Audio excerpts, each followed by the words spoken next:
Hi guys, scenthound here with a review of Roja perfumes created by Roja Dove, a very friendly man who takes the effort to usually communicate with reviewers and customers alike. I think which is a good habit, so that there's this two-way communication between the creator and the consumer in a way whereby both can appreciate each other more and both can come to some kind of understanding in terms of why, for example, a bottle is designed a certain way, the price is in a certain amount, and so on.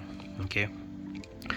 In this review, I'm going to be talking about the Enigma. Here you see one thing about the Enigma is that if you see the color compared to the others, it's got a much darker cognac or tea color, right? So that is due to the ingredient. Okay, cognac is one of the ingredient, tobacco is an ingredient, so you always have this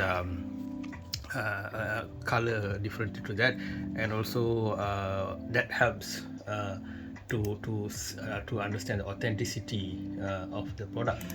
So this thing, if you see, it's called perfume cologne. Basically it's a eau de parfum concentration, but they use this terminology. Okay, all right. So this is launched in 2019, and the notes I already told you, Roja Dove. Okay, and the notes are it starts off at the top with bergamot, and then followed by geranium, rose damascus, neroli, jasmine, heliotrope in the middle, all these flowers, and then it comes down to the base of patchouli, pepper, sandalwood, cardamom, ambergris. Supposedly all these ingredients are authentic, and an authentic ambergris is supposed to, or natural ambergris is supposed to cost 7 times the price of gold, hence justifying the cost of Roja perfumes ranging about about, let's say, how much is that, $200 more or less for a 100 ml bottle. Okay, that type of pricing, niche pricing. Okay, so because of natural ingredients used. So other than that, you got ginger, benzoin, tobacco, vanilla, and cognac. Okay, so when people talk about the opening of the cola kind of a vibe, probably the interaction of bergamot, benzoin, cognac, and tobacco, pepper creates the Coca-Cola or the that soda kind of opening, which some like and some don't. If you see the reviews, you'll find that people are very divided about this. Some absolutely hate it. They say it's an expensive, overhyped thing. They can barely smell it, or even their friends don't like it and all. And then there's another group who absolutely adore, absolutely love this, and they say it's just awesome. And they even there are some reviewers who, for whom this is the number one favorite perfume. So you can like or hate the scents inside here. Okay, for example, if you use Scandal, I did not like Scandal because it was skanky, and it's a scandalous, the name is appropriate, it's a scandalous smell. It goes in the direction of kuros and urinal, and maybe they have some civet kind of animalic thing. Either, I don't know, they got something inside, or because I assume now legally those things are not allowed. However, Enigma, so what I understand, all these authentic and natural ingredients causing the price to be high. So what I understand is the Enigma has tobacco and cognac and all that. So it's a very pleasing scent to me. I like the medley of notes. Also, I have to tell you that usually when I spray scent in my room, I just spray it. And what was the one that I most recently sprayed, and I showed it to somebody. And yes, Guerlain, L'Homme, sorry for my pronunciation, L'Homme Ideal, right? The Eau de Toilette. Okay, the person had to get very very close to the skin, and yet can barely smell it. So you can see how dilute. Although the blending was good, I gave it 4 marks, 2 out of 5, I think, because this barely perceptible smell. But this Enigma, when I spray it, person in the next room, there's a window, of course, person in the next room can say, hey, did you spray something? I can smell the perfume. Okay, so I think that speaks to some amount of the projection. But I don't think these projects and last that powerful. I think they should improve on that. Okay, that's not the greatest one, but if they improve that, that'll be great. But the ingredients are authentic, because when you smell it, you can really uh, smell the quality there. Okay, so congratulations to Roja for that, and congratulations for Roja to also make this kind of tester sets that people, especially expensive, because some of the people who comment, they're angry, they don't like, they waste their money. If they can get a tester set like this and then make their decision, that will be win-win for all. I encourage all niche houses to really do this, because for example, now after trying this, I'm thinking, oh, maybe this Enigma I should save up and consider getting the bigger bottle later on in time. So it's a win-win for everybody. All niche houses should do this. Okay, so my wording on this perfume, I just love it. I like it. It's really good. I didn't like Scandal.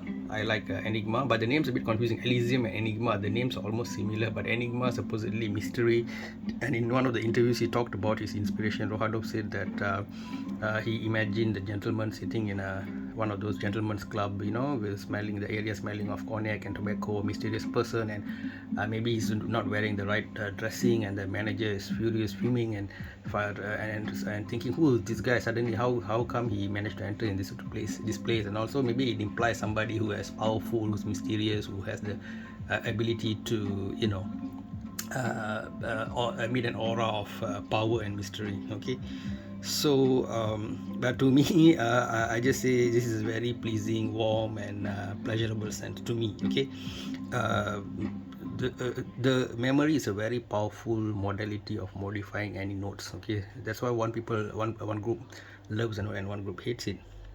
As an example, if you take notes like cherry and even those Coca-Cola type of notes, some people hate it because they say it reminds them of medicines or cough syrups and all that, because when they're young, probably they were prone to illness and they probably had lots of these cough syrups and all, and then they associate this smell with something.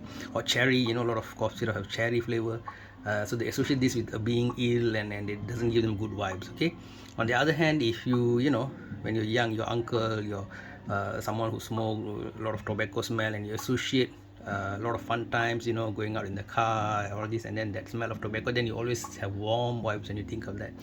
So it's not the perfume's fault. You should just judge it based on the construction, the quality, the projection, the sillage, and all this.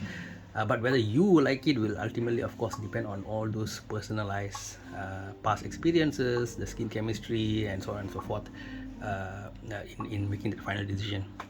Okay, so this is a bit of a long review, but it's okay. It's a niche product, so we give it a niche time. Okay, and so happens that perfectly I'm having a British mug next to it. So yeah, everything seemed to sort of happen, right?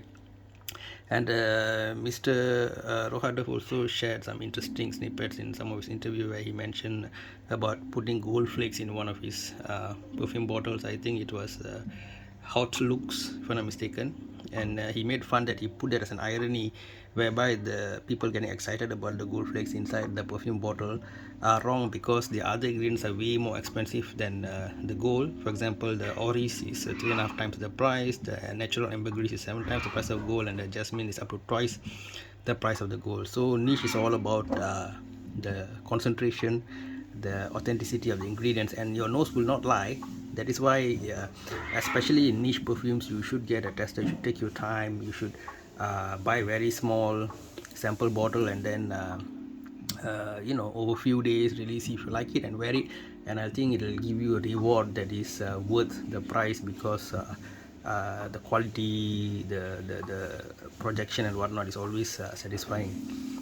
Sometimes if the projection is not good, or sillage is not good, or it's a skin scent, then maybe the ingredients are too expensive and they had to come to some kind of compromise somewhere, right? So those elements are there as well. But I think the perfumer should continuously work on what are the methods to create the optimal balance of everything. Okay, so with that, I would give this Enigma 4 out of 5. If it had better projection longevity, I would have given even more, 4.5 out of 5. But remember, guys, please don't blind buy. Go and test it on your nose first. Don't say that, oh, scenthound said it, I'm gonna just buy it. No, test it. It's very expensive. It is quality definitely, but it's expensive. So if the notes don't evoke good memories, then you might be disappointed. You see all the reviews anywhere in the internet and the websites. You can see some people absolutely don't like it. They think it's too cloying, it's too flat coke, and it's not inspiring. But there's another group who really love it. Okay, very opinion dividing scent, but for me, I love it. Enigma or mystery or I think Creation E, it's called in the US due to some trademarks by Roja Perfumes. For me, it's a lovely perfume. It's 4 out of 5. Okay, guys, that's it from Scenthound. Till the next review. Take care. Give your comments. Bye bye.